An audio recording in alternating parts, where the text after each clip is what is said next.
Hey there, welcome to the channel. I'm Ben, and today we're going to take an in-depth look at the R002 fat tire e-bike from TST. Huge thanks to them for sending this bike out to me to test, but that is where the pleasantries end because I do not review bikes to sell them to you. I review them to see just how good they are. So we're going to take this bike out on the road to see how it performs there. Then we'll hit a little bit of gravel to see how it handles some slightly more difficult terrain. And finally, we'll take the bike on my favorite section of two-track trails to see how the bike handles off-road. Oh, you're mad about something. Oh, I need service.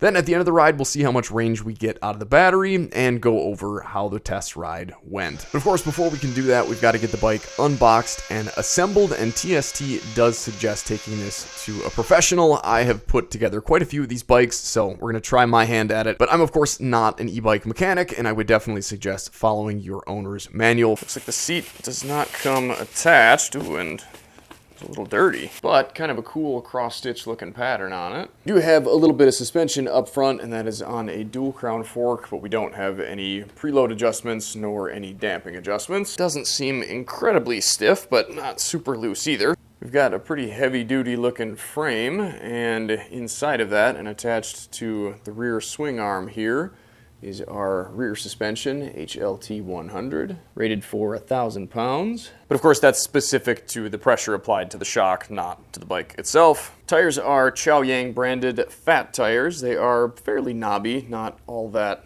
tall or aggressive of knobbies. And they are a 20x4. Alloy wheels. Rotors are slotted 180 millimeters, which is definitely a good size. Rear is the same, and the hydraulic brakes are made by Coride.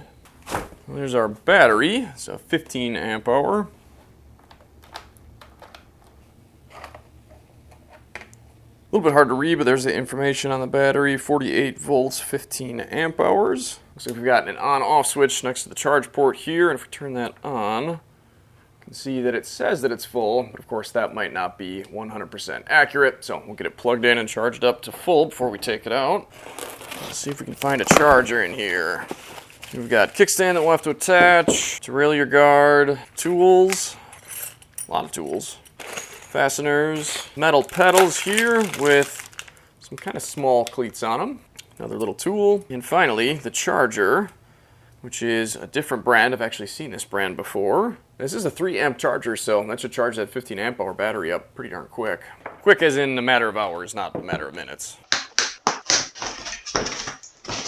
Definitely kind of a cool, chopperish, custom-looking set of bars. Seems to be a bit of interference between the little caps on the top of the fork tubes. I wonder if this is upside down? No, look at that. It actually shows right in the instructions that you got to flip that 180, so they must just have it upside down just so they can squeeze it into the box a little bit tighter.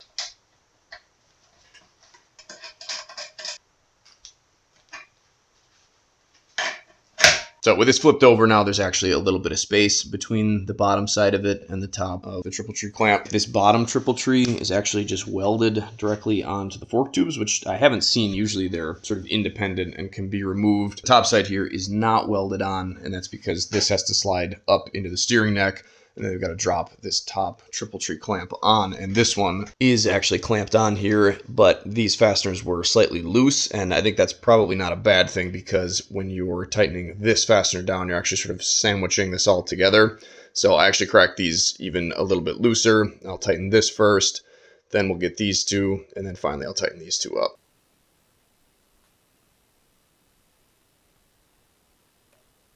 Look at the steering neck lined up here. With that in place, we can go after these guys.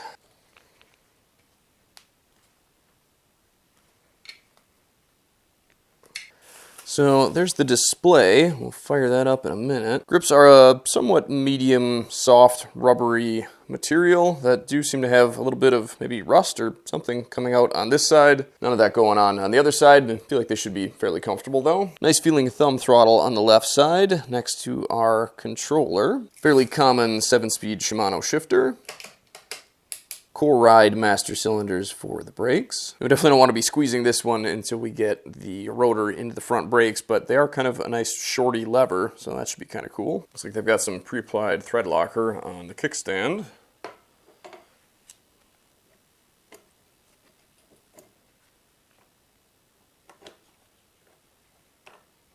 Oh, looks like they must have got some complaints. And I don't think they mean locked, I think they mean tightened. So this is usually something that you end up throwing away, but I think this might actually be the axle. I'll have to check. Yep, looks like that's exactly what the instructions say. We're reusing this axle, and we just have to remove the sleeve over the top of it, and then it'll get installed like that. I'm just gonna pull that side off, keep it all in order. And put it through here, put that all back on.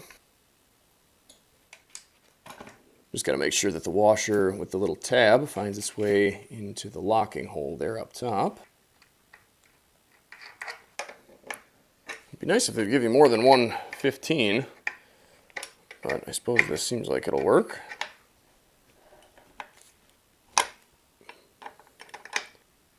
Yikes, that's some soft hardware. I guess that's as locked as they're going to get.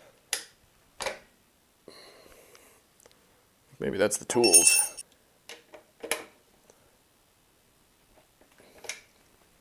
That seems better. I don't know if you guys will be able to see that, but it seems as though the front rotor is a little bit warped. That must have been from shipping.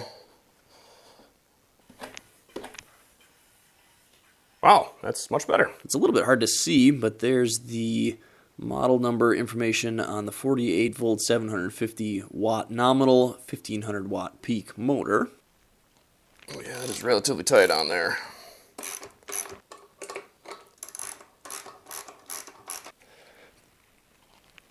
It seems like this should fit between the last, or I guess first washer, and then the next two are just behind the derailleur guard, which kind of spaces it off a little bit and gives you a little bit of room so it can go up against the fender bracket there without any issues.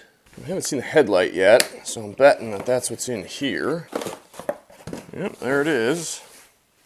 And that is one that I've seen before. Halo lights up, like we'll see in a bit, and then the center is what actually projects the light out, and these actually work relatively well. They're really a nice wide beam pattern with usually a pretty good cutoff, so we'll check that out in a little while. Looks like we've got a 48 tooth front chain ring, and that leads us back to our 7-speed Shimano cassette and Shimano tourney derailleur. I'm not really a fan of how close the brake lever gets to the grip, so I think I'm going to adjust that out, and that's easy enough to do. There's just this little barrel adjuster inside of there. That does, however, require a rather small 2mm Allen, which does not come in the toolkit, so you'll need to supply your own if you want to adjust it. But we can just crank that down clockwise, and it'll move that brake lever out. That seems a little bit better. Now I can get it with just 2 fingers and leave my other 2 on the bar. It's starting to look a little bit like an e-bike, and really kind of a neat looking e-bike at that. So the instructions say to remove the fasteners from the rear saddle bracket, but there aren't any fasteners in either part of it. So I'm assuming that this bag that they have labeled spare is actually not spares, but the fasteners that we need for this. And they don't really tell you any specific order, and I don't know how e-bike shop is going to know how they want this put together either. It'd be nice if they'd have some sort of diagram, but I'm just going to do a washer on each side. They mention a spacer, so I'm assuming that's what they're talking about. These do appear to be some sort of locking nut, I think. I don't know if it's really a nylock nut or if that's a piece of metal in there to grab the threads or what. But they've also got these split washers that sort of add a little bit of pressure in there and help keep things together. So I'm going to stick one of those on top of the washer on the opposite side here. But there does seem to be some amount of spares in that bag, so I guess label's partially true. It doesn't exactly seem super tight, and I definitely don't want to overdo it on these tiny fasteners, so I guess we'll just have to hope that that holds everything together like it's supposed to. Looks like we've got 6 fasteners that are going to hold the seat on. So before I cover that up, though, we should plug in the tail light. Line that little notch up. And where is all that supposed to be?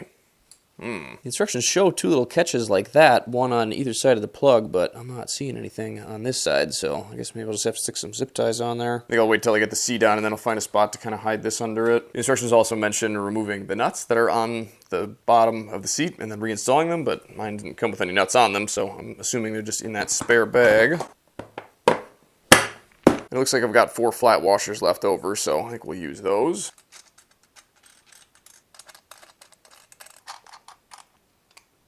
I didn't need 4 washers, I needed 6, didn't I? Oh well. I guess these back 2 aren't getting any. got this nifty little tool. It seems like it's not quite long enough.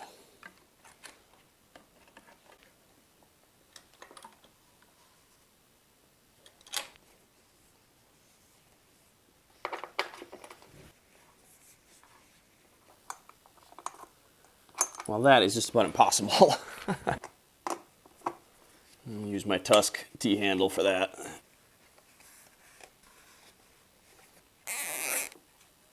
So with that, I think we're all set on the back side. Now we've just got to move to the front.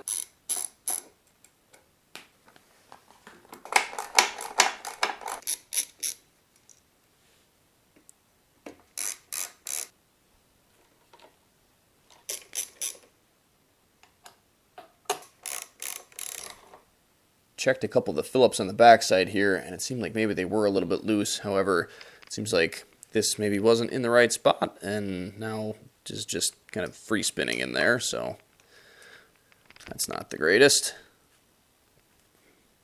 Yeah, that's not working.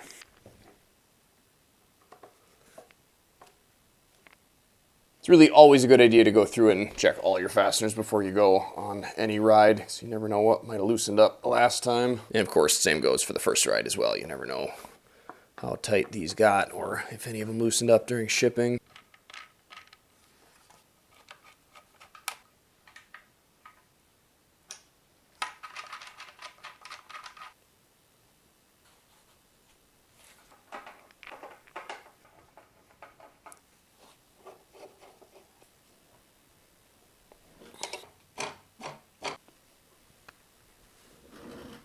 Alright, looks like the charger's giving us the green light.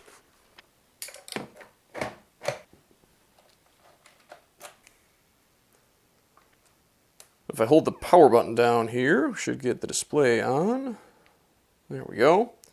And it looks like it is kind of strobing in the camera, but that's not that way in real life. It's just the way that the camera picks up how the LEDs run. It'll probably also flicker like this on the test ride through the action camera, but just know when you're looking at it with your eyes, it will look totally normal and not be flashing at all. So we've got 5 pedal assist level settings. We've got an odometer and a trip meter, and that's it. Headlight button. Gotta hold that down, it looks like. And it looks like we don't actually get the halo for some reason. I wonder if they just don't have that hooked up. So that's what it looks like on the wall. Like I mentioned earlier, definitely a nice bright light, nice even cutoff at the top, and a pretty widespread beam pattern.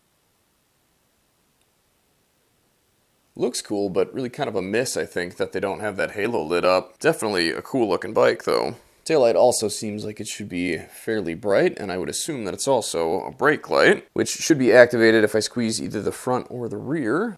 Actually looks like it flashes instead of getting brighter. That's kind of interesting and probably not a bad idea. I don't know that most people know that a flashing light means stopping, but I guess it'll get people's attention anyway. Turn that off and save the battery for the test ride. But before we get out for a test ride, I'll show you what I look like on the bike for a size comparison. I am 5'10", I've got a 31-inch inseam, and I weigh about 150 pounds. And I can definitely stand over this bike with both feet flat on the ground. My steel toes are, I guess, a little bit of a thicker sole, but I would think that this should be a pretty decent size for somebody my size, possibly a little bit bigger, or maybe a little bit shorter. You just might not be able to get to the ground as easy. As far as the pedal stroke goes, I'm assuming I'm going to want to be on the back portion of the seat, because the fronts are usually, they're usually a little bit more uncomfortable. This one's actually not too bad, though. I think I could sit on the front. It's just a little bit skinny there. But if I sit towards the back, pedal stroke seems, well, about like you'd expect for a bike this style. It's certainly not something that you're going to ride and get a whole lot of pedaling power down. It's more of a cruiser style bike, or maybe even a little bit of a BMX-ish style bike. So for that, I think it's fine.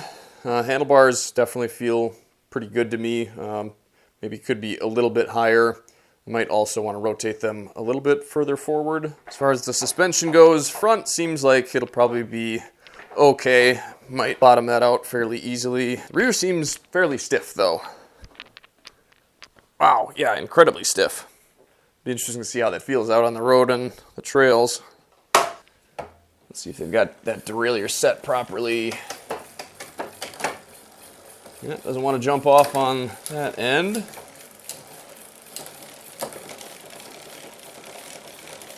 A little noisy there, though. Well, that actually seems like it's from the front, though. Seems like the derailleur is set properly. There's just a little bit of noise coming from the chain, sort of having to make its way onto the chain guide. So there's nothing we can really do to adjust that. I think it should work fine though, but I guess we'll find out. And I'm personally pretty excited to get out and test this thing. If the last TST bike, the Buddy Pro that I tested, was any indication, this one should be a lot of fun and pretty torquey. Of course, we won't know until we get out there. But as far as the overall looks and build quality, I've got to say this is a really pretty darn cool looking e-bike. Some of the tools and fasteners did seem maybe a little bit on the soft side, but the frame seems more than robust enough. Welds don't all look perfect, but I haven't noticed anything that really concerns me too much other than aesthetics. All that's left to do now is gear up and take this thing out for a test ride and see how it does.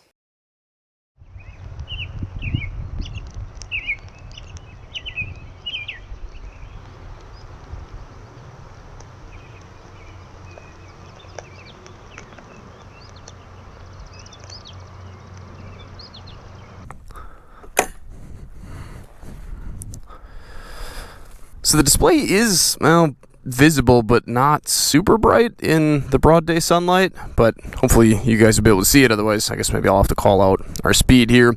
We'll put this all the way down to pedal assist level 0, and it seems like you can't click through them quickly. You have to like wait a second for it to catch up for some reason. I don't know if it's just to avoid accidentally putting it higher than you mean to. It seems kind of silly to me, but anyway, we will start off in first gear here on the Shimano shifter. This will be the easiest to pedal without any electric power. So we'll take off and see if this is something that would be possible if you're out and about and run on a battery. And I would say, even as heavy as this bike is, which is somewhere around 70-ish pounds, with that 48 tooth front chain ring and the large ring on the back, it really feels, I mean, not bad. I suppose I'm going downhill a little bit here, but I would think I could do this. I don't think I would want to for very long, but it really seems not too bad, surprisingly. But of course, what fun is riding an e-bike on manual power? So we'll put this up to pedal assist 1, and that does almost nothing. 2, noticeable increase, somewhere around 11. Oh yeah, there's a boost. There's 4. Oh yeah, now we're moving. I'm gonna have to bump it up to 6 on the Shimano shifter. Going uphill a little bit here. Bump it all the way to pedal assist 5. And now we are cruising uphill. And 21 is about top speed, it seems like. There's probably a way to unlock it. I only found 2 settings in the menu, at least the easy way to get in the menu, holding the plus and negative button. But to be honest, even 21 feels, well, not uncomfortable. I think because of the short wheelbase, it just kind of feels twitchy. The steering is, I would say, responsive and not like scary, but a slightly longer wheelbase I think would make it feel a little bit more stable. Let's see. We'll shift this all the way down to 1. Leave it on pedal assist 5. And I will take off as quick as I possibly can. So I'll give this a little bit of throttle just to kind of help it off the line. And then we'll go through the gears quickly and see how fast we can get from 0 to top speed. Ready, go. Definitely a quick takeoff. Let off the throttle.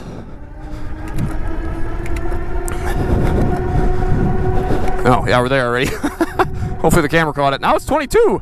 Not 21. Must have heard me. It really is a nice bike to ride and cruise and pedal on, though. I'm not feeling annoyed by the seat, really. It's a little bit of an odd pedaling stroke, but I mean, this isn't a mountain bike, so there's really no reason that you should need to put down mountain bike type power. And I would say it's a good setup. It feels ergonomically correct for me. I did roll the bars forward just a tad, and I'm glad that I did that. I feel like I've got plenty of space, but I'm not too stretched out. I mean, it really just is a very nice cruising style bike, and I mean, that is, I think, what it's intended to do. Just, again, kind of be aware that your steering is going to be a little bit fast, and I noticed that when I would jump on the gravel when a car would pass me, and I did stick this mirror on. I can put a link for these down in the description. I would highly recommend definitely safety equipment like a helmet and knee pads, and I've got an armored flannel, but I would also always recommend putting some sort of mirror on. Nobody else is going to be looking for you out here, so make sure you're looking out for yourself. Tires, as you can hear, are a little noisy, and I noticed that actually the motor actually puts out a bit of noise too, even when you're not pedaling.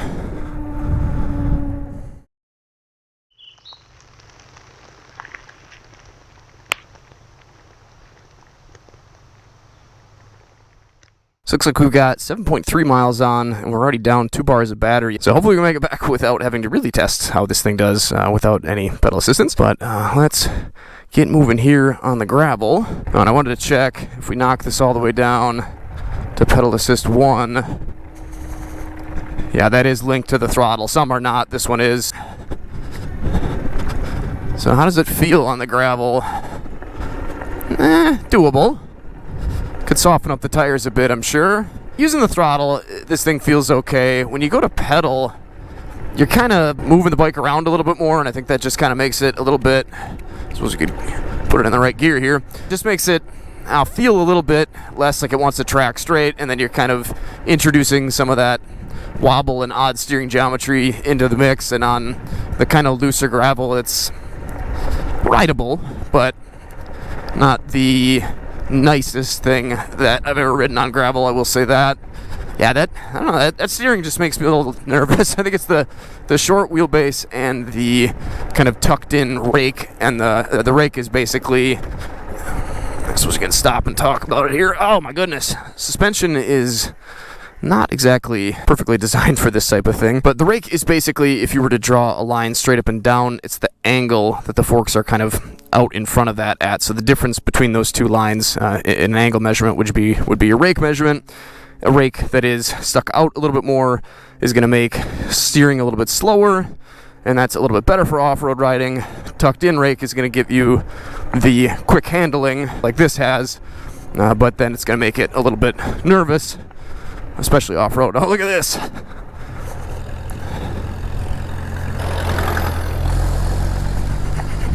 Oh my goodness. Yeah, that rear suspension seems pretty stiff.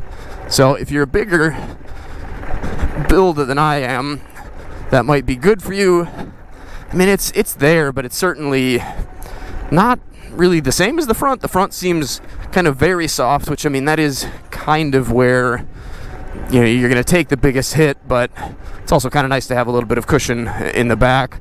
And speaking of cushion, the seat on here is actually, I would say, quite comfortable.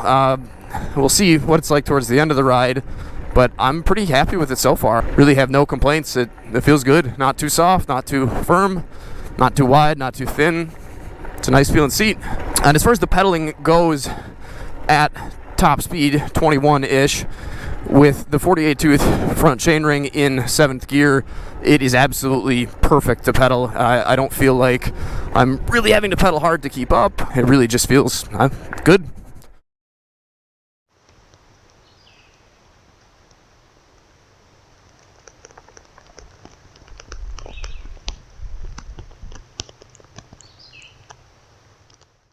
All right, so now my favorite part here, the off-road section. So we'll just run a bit of kind of nasty, bumpy two-track. I assume that the suspension's probably not going to be great, but we'll see how it handles. I will start off here with a little bit of a hill climb.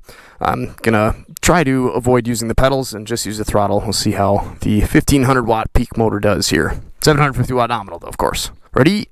Go. Definitely starts off with a good kick. Plenty of torque. Watch the rocks. Oh yeah, no problem. So more than capable, powerful motor, which is, again, what I expected from that last folding TST Buddy Pro that I tested last year. So standing up on this thing is, I think, probably something that I would recommend. I don't know that I'm going to be able to... I suppose I could stand the seat a little bit here. 20 miles an hour is plenty fast in these trails. Woo! Oh yeah, definitely feeling the rear tire and maybe the front even a little bit losing traction, and that's just due to the fact that the suspension is just a little bit too stiff to soak up the bumps and keep the tires connected to the ground. That being said, though, and keep in mind that my job is to review this thing, whoa, so I'm not just out here to say nice things about it and try and sell it to you. That's not my goal. But with all that being said, Woo! This is definitely, whoa, a fun bike, and certainly wheelieable, especially with that spring in the front end. Oh yeah. Woo! Whoa, I need a wheelie over that. Ah, whoa, and that too.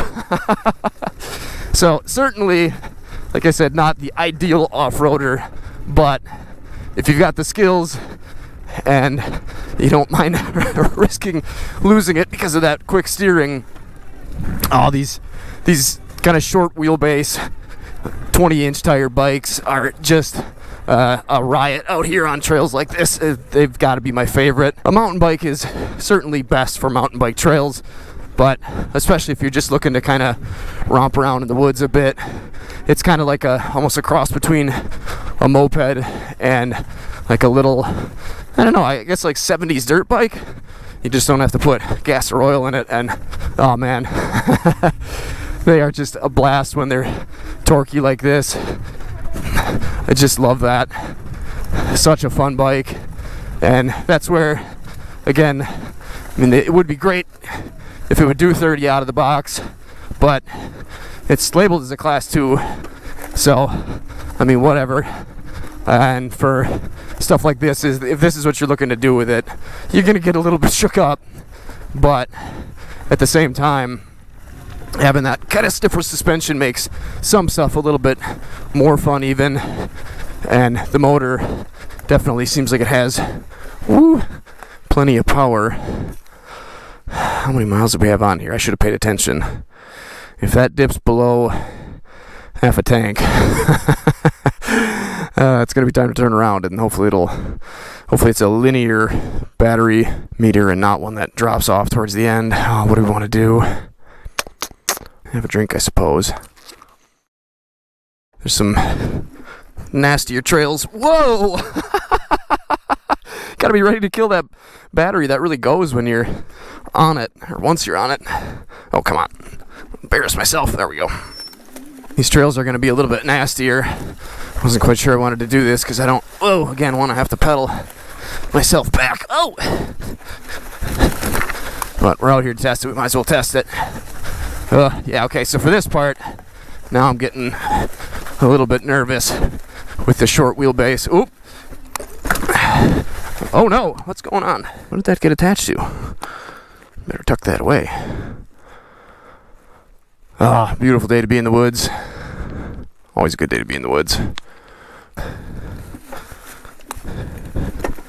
Yeah, I do not know why. I guess maybe I do know why. As I say, I don't know why other e-bike manufacturers don't use motors like this. Whoa! But I think it's maybe because, oh boy, they are, well, possibly kind of dangerous if you're not really a confident or experienced rider. And I guess even if you are an experienced bicycle rider, I could definitely see you getting a little bit caught off guard. Oh, steep hill. Let's gear down. Whoa! Almost ended up wheeling up the hill. I could definitely see you maybe being caught off guard by it, but boy, it really makes it a fun ride. Oh boy. Okay, I think maybe we'll just call that good. Mosquitoes are after me anyways. Let's get out of here and see what we can get out of this thing for range. It crawls through the mud, all right. Oh.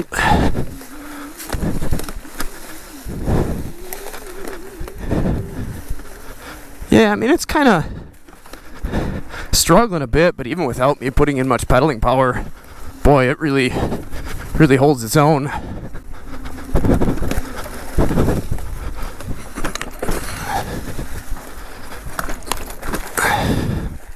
Oop, what happened? Oh, you're mad about something. Well, I need service. And hopefully you don't actually leave me out here.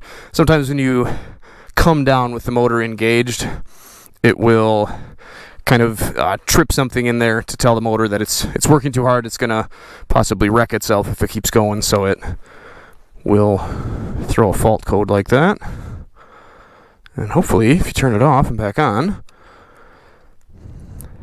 and slowly turn it up to pedal assist level 5, as the mosquitoes fill your helmet, you should just be able to take off again. Now, one more thing that I've noticed about this bike is that it does seem like Yeah, boy, it does have a cadence sensor, right? I believe it's a cadence sensor.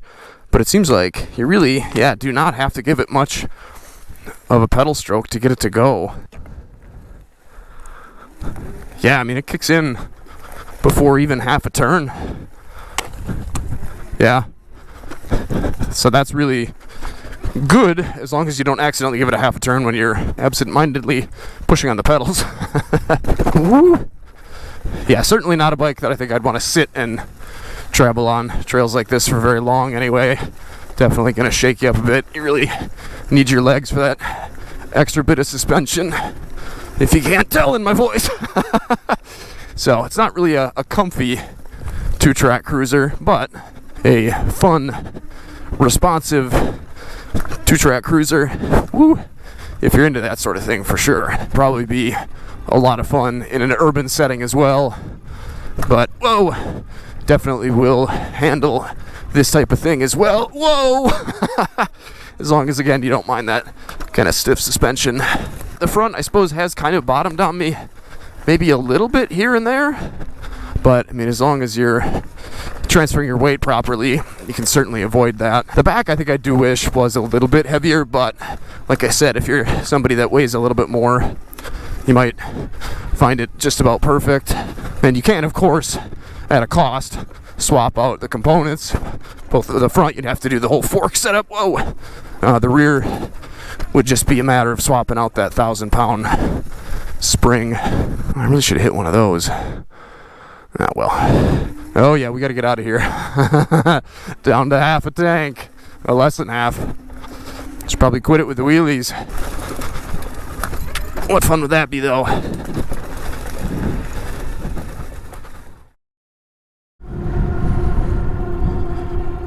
Oh, I'm so glad I got out for a ride today. Perfect day for it. So I realized there's a couple things I forgot out on the road. One, standing and pedaling works. I feel a little bit close to the bars, but with the pedals kind of in the mid position, it feels pretty good, surprisingly. And off-road, that really worked quite well, especially for wheelies. The other thing I forgot to test, which really isn't a bad thing, because then I got to use the brakes a little bit more, and they did work great off-road. Plenty of power there, even just with 2 fingers, which, again, I really like, because I can keep my other fingers on the bars. But on the pavement here at 21, let's see how fast they stop us here. Ready? Go! Oh, yeah. Picking up the rear with the front there. So definitely very, very, very, very, very nice brakes. Really, really a very well set up bike. It seems like with lots of great components. The tires and, like I said, the motor are, well, noisy on the road. But it seems like the brakes are actually quiet, which I'd much rather have noisy tires than a noisy motor, especially with a bunch of power like this one's got, rather than noisy brakes, because that can definitely be a little bit annoying, where this, I think, is just kind of something, just kind of comes along with riding a knobby tired e-bike. Now, let's see how many miles we can get out of this thing before it dies. What are we at, 12 miles, 2 bars to go? I didn't notice this, but it actually shows a power meter on the bottom. Look at that.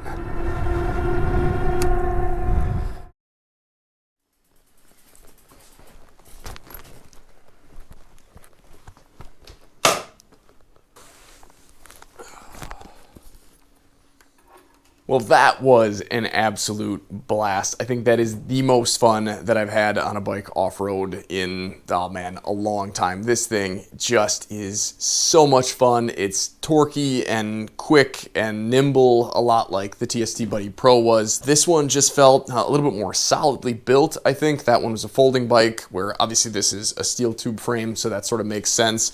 And it really is just a very, very fun bike to ride. It's a good bike to cruise on. I really did enjoy the whole entire ride, other than some of the nervous feeling on the gravel.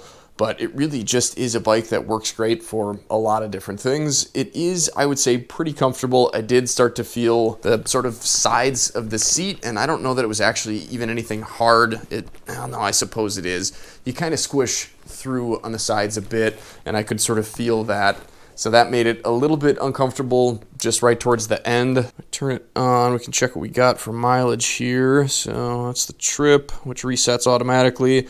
20 miles on the odometer, and I still have 2 bars of battery left. So now I'm kind of wishing that I would have gone a little bit deeper into the woods, because boy, that really just was the most fun part of the ride, which again really doesn't make a whole lot of sense for the type of bike that this is. But with that sort of stiff suspension, even with the quick handling, the ergonomics of it, and that snappy motor just made it a lot of fun to ride off-road. So I think depending on what you want to do with this bike and where your skill level is, this could be the absolute perfect bike for you. If you're somebody that's a little bit newer to high speed and two-wheel travel, I think maybe I would go with something else just because of the quick steering and the sort of quick snappy motor. But if those things are things that you think that you can handle at your skill level, boy, this is a really, really, really fun bike to ride for the price. And honestly, I don't really think that I missed the torque sensor at all, being a cadence sensor, meaning that it just measures the fact that you are pedaling, not the amount of pressure that you're putting on the pedals. On the last couple bikes that I've tested, it really was kind of nice to have that sort of intuitive pedaling, but for this one, I don't know if it's just the style of the bike or the way that the motor and the gears are set up, but it all just worked really well. It was great to pedal. It was great to start off pedaling. Like I said, it really just kind of kicks in quick, which again, sort of can catch you off guard if you're not paying attention and you spin the pedals just a little bit. But I've been on bikes where you have to make more than a rotation to get the sensor to kick in, which especially if you're taking off from a dead stop just isn't much fun, and a lot of times then I'll just end up starting off with the throttle anyway. But this thing is just responsive all the way around. The rear shock, I think probably could do with a little bit of softening up. I would probably swap this out for something that's rated a little bit less than 1,000 pounds, but it certainly worked how it was. It was a little bit jarring, and I think maybe it could have kept a little bit better traction. The front, I think, is definitely usable. It could be a little stiffer. It would be nice if it was adjustable, but I think all in all, it certainly worked as it is. Plenty of range. I mean, 20 miles with that sort of hard riding and the high speed riding that I was doing, I think is definitely sufficient and impressive. I really kind of wish that I would have been out for a little bit longer. Brakes worked awesome, and they didn't pick up any noise the entire time that I was riding, which is really nice. Like I said, the tires and the motor do make a little bit of a whine or a hum, which if that's something that bothers you, obviously maybe something that you want to look at swapping out for a quieter set of tires. The motor, obviously you're kind of stuck with, but again, it wasn't something that bothered me. So if you guys have any comments or questions on this, don't be afraid to leave them down in the comment section. Of course, absolutely no pressure, but if what I said about this bike interested you and you'd like to pick one up, I'll have a link for it down in the description. And the link will be an affiliate link, meaning that if you purchase it through that link, I make a small commission, which allows me to keep making videos like this for you guys, and I definitely appreciate that. I've also got affiliate links to all of my other products that I was using during the video. So if you want to check that out and help out the channel, I would definitely appreciate it. Otherwise, guys, until next time, take care, stay safe, stay swanky, get out there and enjoy this beautiful world God created any chance you get. And if you can't do that right now, here's some more videos to check out in the meantime. We'll catch you guys in the next one.